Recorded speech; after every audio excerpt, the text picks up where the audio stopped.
মানুষ দুর্বিষহ যন্ত্রণার মধ্যে ছিল বলেই দিয়েছে।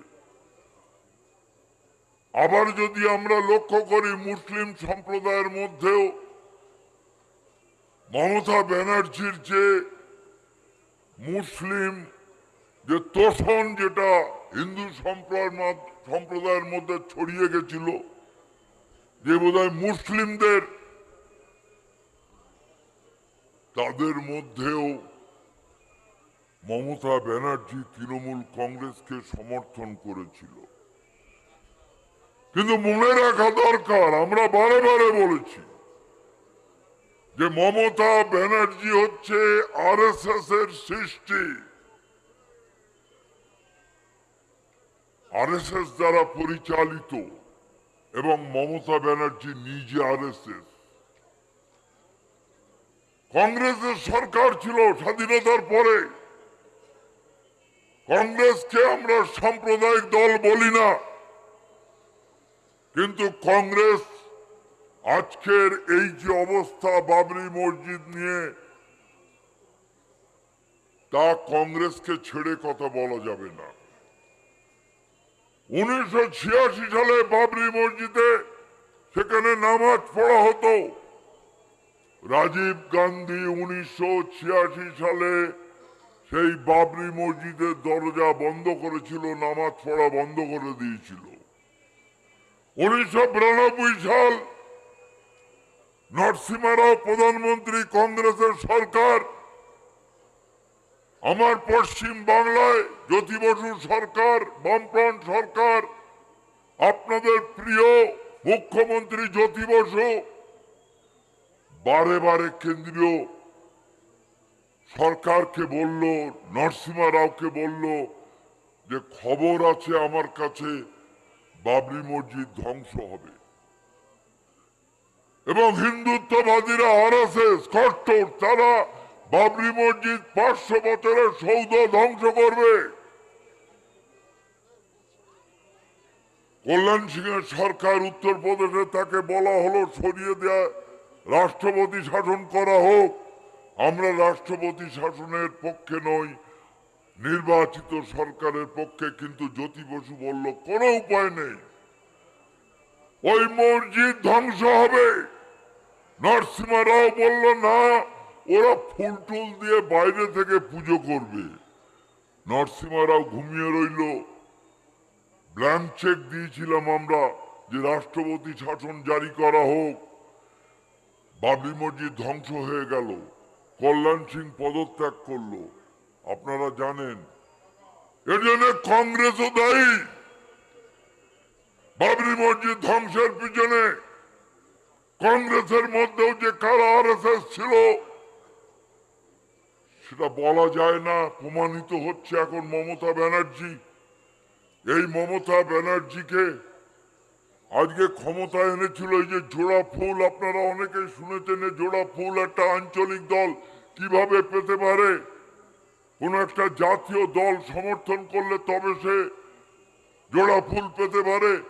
জ্যোতি বসু একটা কথা বারে বারে বলতো যে মমতা ব্যানার্জি সব অপরাধ ক্ষমা করে দেয়া যায়, কিন্তু মমতা ব্যানার্জি খাল কেটে কুমির এনেছে, পশ্চিম বাংলায় বিজেপির জন্ম দিয়েছে।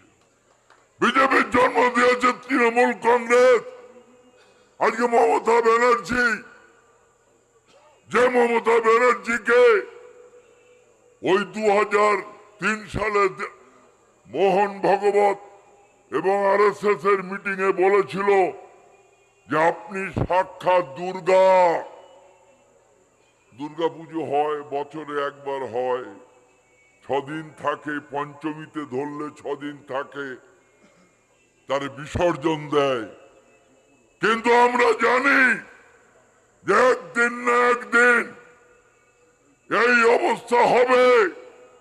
এখন দেখতে পাচ্ছেন তো 15 বছর পরে তিল তিল করে পশ্চিম বাংলার মাটিতে আরএসএস এর শিকড় গজিয়ে দিয়েছে মমতা ব্যানার্জি। এবং সেই শিকড় চারিদিকে 500 আরএসএস এর স্কুল ছিল না, 12,000 স্কুল তৈরি করার সহযোগিতা করেছে মমতা ব্যানার্জি। আর তার ফলে তার ফলে যা হলো, আরএসএস বুঝতে পেরেছে 15 বছর পরে মা দুর্গাকে বিসর্জন দিয়েছে। আজকের এই দলের হালকে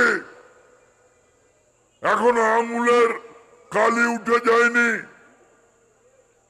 মমতা ব্যানার্জি তৃণমূল কংগ্রেসটা বিলীন হয়ে গেল, আর এটা ভাবিনি যে তৃণমূল কংগ্রেস, আমি জানি হারবে।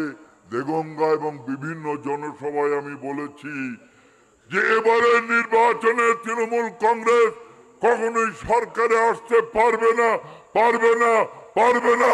মমতা ব্যানার্জি সরকার হবে না। কিন্তু এটাও বলেছিলাম যে দলটাও থাকবে না। কিন্তু বিশ্বাস করুন, একবারও ভাবিনি যে দলটা তৈরি করলো মমতা ব্যানার্জি হাতে করে, আর সেই দলের যারা অংশগ্রহণ করছে, এমএলএ হয়েছে, তারা আপনারা জানেন তৃণমূল কংগ্রেস করে তাকে তাড়িয়ে দিল তৃণমূল কংগ্রেস থেকে।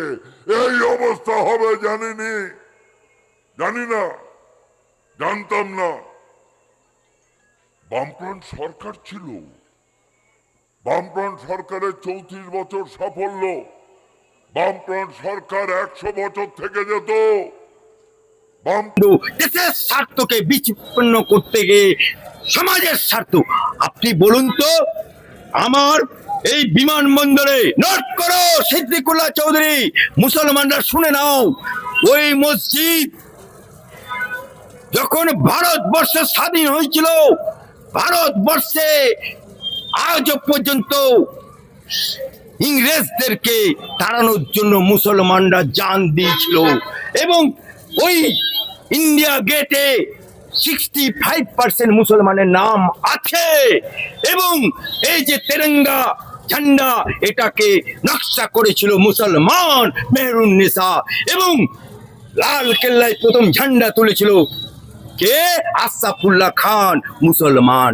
কিন্তু অত্যন্ত দুঃখের সাথে জানাচ্ছি, বেদনার সাথে জানাচ্ছি যে স্বাধীন হবার আগে ইংরেজকে তাড়ানোর পর মুসলিম লীগের ডাকে, জিন্নার ডাকে, ধর্মের ভিত্তিতে মুসলমানদের বলল, আমরা এই ভারতবর্ষে থাকবো না, আমরা মুসলমানের দেশ করব, আমরা লা ইলাহা ইল্লাল্লাহ মুহাম্মাদুর রাসূলুল্লাহ বলে তারা চলে গেল আমার দেশ ছেড়ে, ভারতবর্ষ ছেড়ে।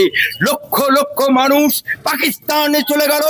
ওই ইন্ডিয়া গেটে যাদের জীবন দিয়েছে